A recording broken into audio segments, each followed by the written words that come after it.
Encanto, Encanto, you know I love me some Encanto. Today, we're doing two things actually that I love. One, Encanto, which I very much enjoyed watching the reactions to my mom. Hey, I want to actually say thank you so much for all the people that said such sweet comments about me and my mom and the reactions and everything.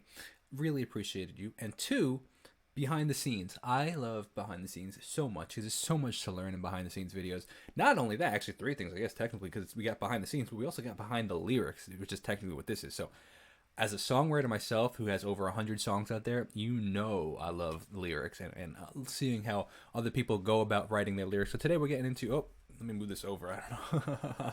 This is when me and my mom were filming. Let's put this over here. Today we're getting into behind the lyrics, Encanto, featurette. Let's see what we got from Disney. I think it's Disney's Encanto is a brand new musical adventure about a gifted family living in a magical corner of Colombia. Featuring songs written by my friend Lin-Manuel. Hey, that's me. So let's dig a little deeper into what makes the music of Encanto sing. Encanto takes place in rural Colombia. You think that was a pun on the Disney movie Sing or not?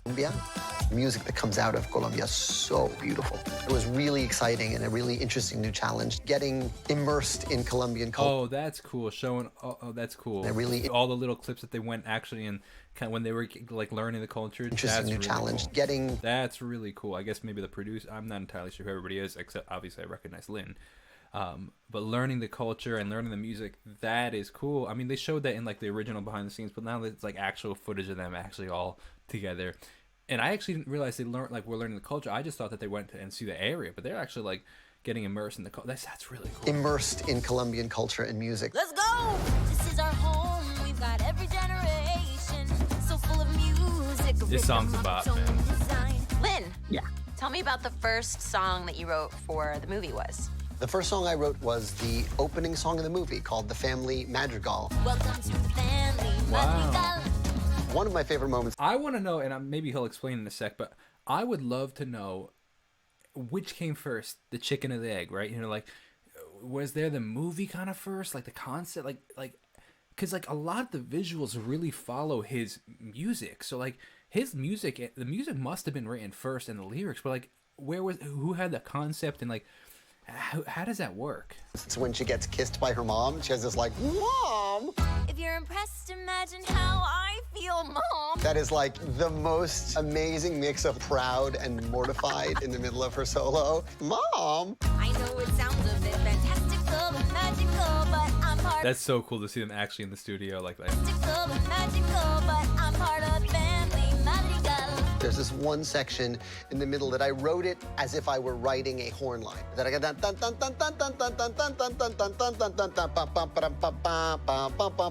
would sound great on trumpet, but I have Steph going. Oh, that's wild. I knew she could do it because I know how great her voice is. That's cool. See, it's interesting to see how songs change because originally, I mean, he said obviously it was originally intended for a horn section, and then it ended up being her vocal, which is really interesting just to see the process, you know, as a creator, you myself included, seeing, you know, oh, you originally start off with this idea. That's why I think it's super important not to like be so attached to your songs as babies. I think that you be attached to your song and proud of your song, but also be super flexible. If people add feedback, I think, you know, some people get offended when you give feedback on their songs. I'm like, I want feedback. I want to know, hey, this doesn't sound good, this does sound good, this could be better, this could change, you know, not like, oh, this sucks, period. Like, no, like, give constructive feedback, but like, that's how you grow. And like, I'm not saying that necessarily this was feedback for him right here, or like he got feedback to change it. I'm just saying I think it's super important to be willing to be flexible with your art. And had he not been flexible and only kept that as a horn section, we would have missed out on the opportunity to hear that before with that, like that vocal line, right? So flexibility is super important in creativity. Hey, I'm still a part of the family madrigal, and I'm fine. I am totally fine. Waiting on a Miracle is Mirabel's yearning to belong. This was mad sad. The rhythm This scene of that was so sad in the movie.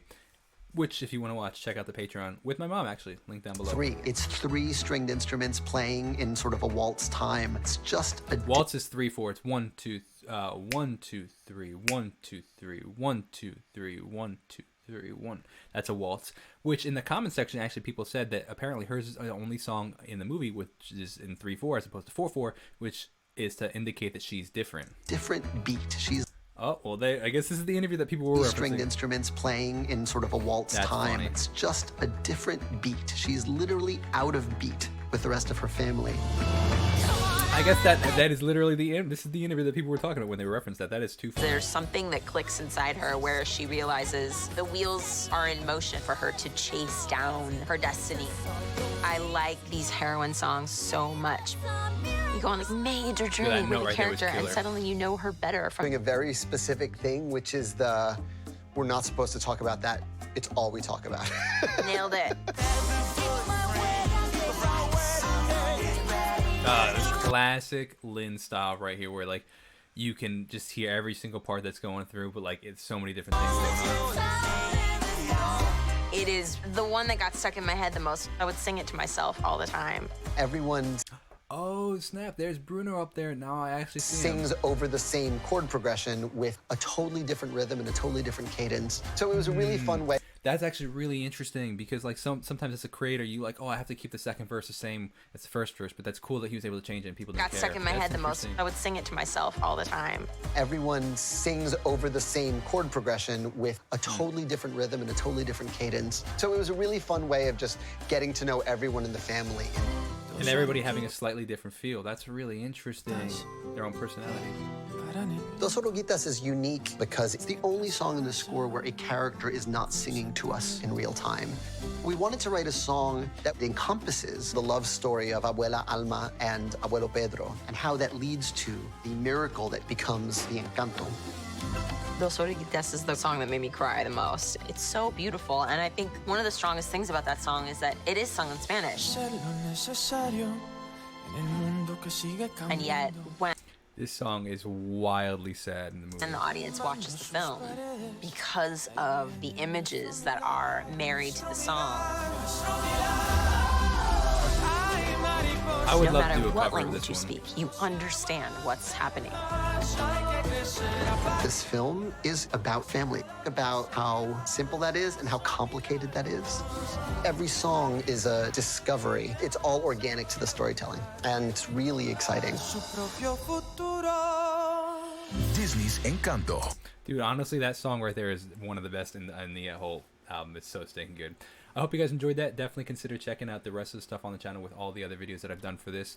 Hope you enjoyed it. Check out the videos with my mom, actually, with whether it be like here on the channel or on the Patreon. You can check that out.